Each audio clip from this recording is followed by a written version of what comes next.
Hi guys, welcome back to another episode of our baking series, Baking Until We Make It. Now I don't even know what episode we are in right now, but we're just going with the flow. And thanks to those of you that have been watching. If you've been enjoying this episode, let me know in the comment section so I can do more and do better for you guys. That being said, today we are going to be making samosa. Guys, this is a very long one and a stressful one too. So we are going to start with our dough. So I just put in 1 cup of flour and then I added in groundnut oil, and I decided to mix mine with milk. If you don't have milk, it's not necessary for you to use milk. You can just use water, but I'm just being extra.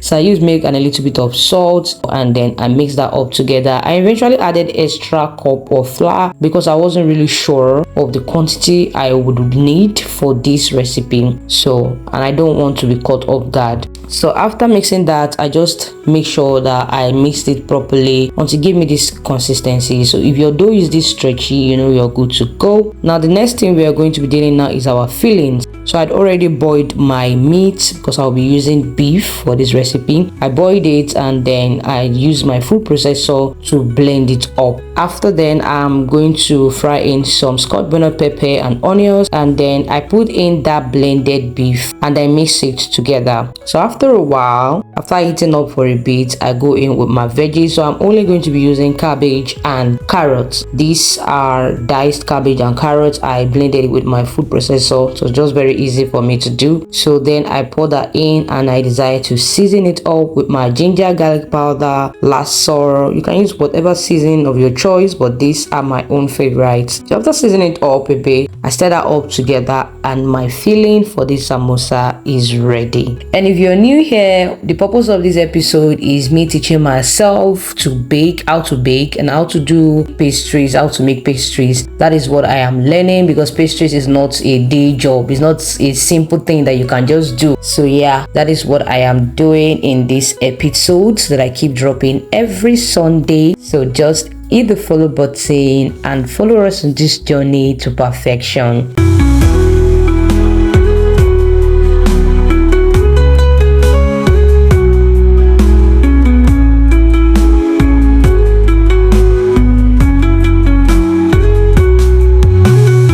Now we are going to go back into our dough. This is where the real work is. So I decided to make a paste. This paste is what we are going to be using as our sticker. So it's what is going to stick the dough together so that it doesn't open up. It's like a gum. So now the dough that we've mixed earlier on, you come back to it and you see it this way. You can see how very stretchy and elastic this is. That is exactly what you should be going for. Remember, this is my first time of making samosa. Most of the recipes I post here are first time recipes, especially pastries and baking. For the baking series, they're first time. So please rate me in the comment section and let me know what I am doing wrong at this point, or if I'm getting it right, please let me know. It just helps to boost my morale. It helps to boost, helps me want to do better. So now I'm just going to be rolling this into 3 parts. Guys, I made a mistake. If I had known that I would need more of this, there are a lot of mistakes. You already know that we highlight mistakes that we make in case if you're going to make this recipe again, we would not repeat the same mistake. So after rolling it into 3 balls, I'm going to be flattening this out. So I put some flour on my work surface and I'm just rolling it out with my rolling pin. You are going to roll this very, very flat, guys. This was a lot of work. This particular part tested my strength, but we'll keep going. There's no turning back now. So I just kept on rolling this until it gave me a very flat and stretchy form. So this is what I have. You can see here it's flat and it's good to go. So I kept that aside and I repeated the process with the rest of it. Now the next thing I want to do is to layer those dough that we're flattening out together. So first I'm going to add in my groundnut oil on the surface of the first dough, and then I'm going to sprinkle in some flour. This is so that it doesn't stick together once I'm pan frying it, and it will be easy for me to remove them or to separate them. It's also going to make my work easier and faster. Instead of pan frying it individually, you just pan fry it together. So that's the purpose of putting the groundnut oil and also a flour on the surface. Now after doing this, I smoothed out the flour and I put in the second dough on it. So I repeated the same process, the groundnut oil, the flour, and I also layered the third dough on it.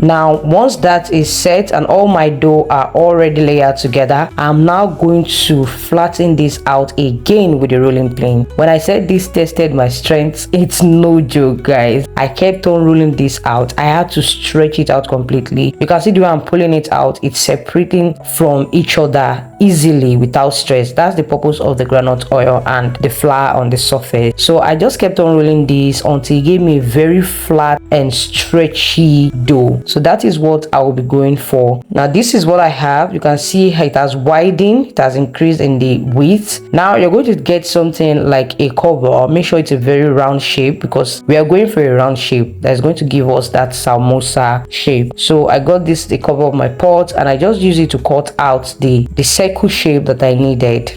So I extracted the excess parts, and this is what is left. So I just kept that aside, and this is the perfect circle that I'm going for. You can see how it is. This is exactly what we need. Now I did not want this excess to waste, so I just rolled that out. This was way too stressful, and I also got a round shape from that. I'm just happy I didn't waste it. It wasn't as smooth as the initial ones, but it was manageable as long as I'm not wasting my dough. Now I added that to alongside with the rest, and this is all the dough I'll be using. Now we'll be moving it over to our pan, and we're just going to be preheating this on each side. So I'm going to be flipping it over. You know, when you flip it once, you flip it 2 times. Make sure that when you're done flipping, the side that was on the pan is that one you're going to remove. Now this is where the work of the oil and the flour we put comes in use. You see how easy it leaves each other, it's not sticking to each other. Yes, so that is exactly what you're going to be doing. You're going to be flipping it together like that. Now I'm going to put in my groundnut oil on fire just to preheat it while I prepare our samosa. Now this is where I realized one mistake, that the cycle I made was too small. So if you're going to make yours and you want to do it like this, make sure you're getting a cover that is very big to get a bigger round shape. Now this, I cut this into 2 halves. I'm supposed to cut it again, but I realized that my circle was very small and it will not give me the perfect triangle shape that a samosa has. So I first of all tried out with this half. Well, because this is small, I tried using this half to create, and this is what I came up with. It's not looking like the samosa. I tried as much as possible to make it triangle, but this is what I came up with. I didn't like it, so I cut it into 2 halves, just like you're seeing here. I cut it into 2 equal halves, see, and I just folded it single. So this still gives me the triangle shape, even if it's 2 triangle. So we're going to be going with this, and this is exactly how I did it. This is the way I did it, that I came up with this, you know, the 2-sided triangle. I cut my half into 2 halves. I'm using one side, so I just pick up one side, and then the first thing I did is to go in with my sticker. I put it on the edges, as you can see me doing in here, and then next I'm going to be putting in my fillings. So I just put this filling bit by bit because my samosa doesn't have enough space. I'm going to be very careful with this so it doesn't keep falling out. So once I put that in, I stick it together.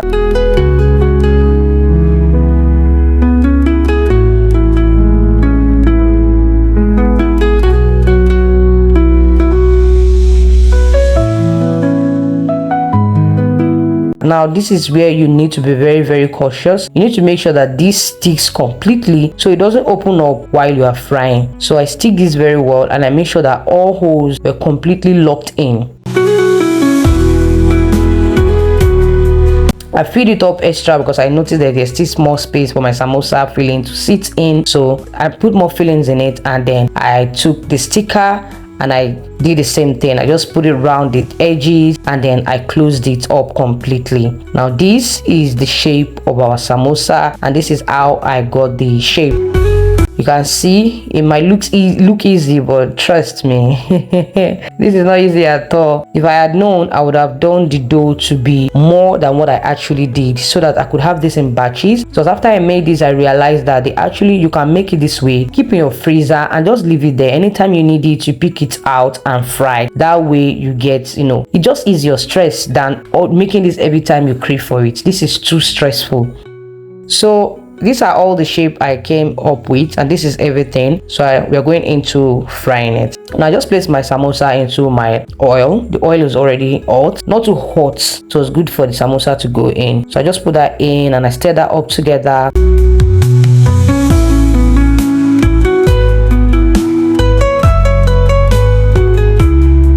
I stir that together, and now you can see once your samosa is this brown, you know it is ready. So this is the end result of our samosa. And yes, was it worth the stress? Of course it was. Would I be doing this again? I'm not really sure about that. But this is the end result. It was crispy, the filling was delicious. It was worth it, guys. Yes, it's the taste of it would definitely want to motivate me to do it again, but it will take a long time for me to repeat this because it was very stressful. So this is it. You can see how crispy it is, guys. Look at that. I'm so proud of myself for this one. For a first tryer, I'm going to score myself in 95 over 100. Why? Because the reason why I'm taking out 5 because I did not do my calculation right, and that's why I did not end up with a perfect shape samosa. But this will still do. This will suffice, and I'm so proud of myself. Let me know how I did in the comment section, guys, and tell me what my mistakes were. Tell me what are the things you feel I could correct. Let me know what you think that I need to change. That being said, tell me how I did in the comment section. Hit the like button, subscribe to the channel, and I will see you on our next baking series, baking until we make it. Bye, guys.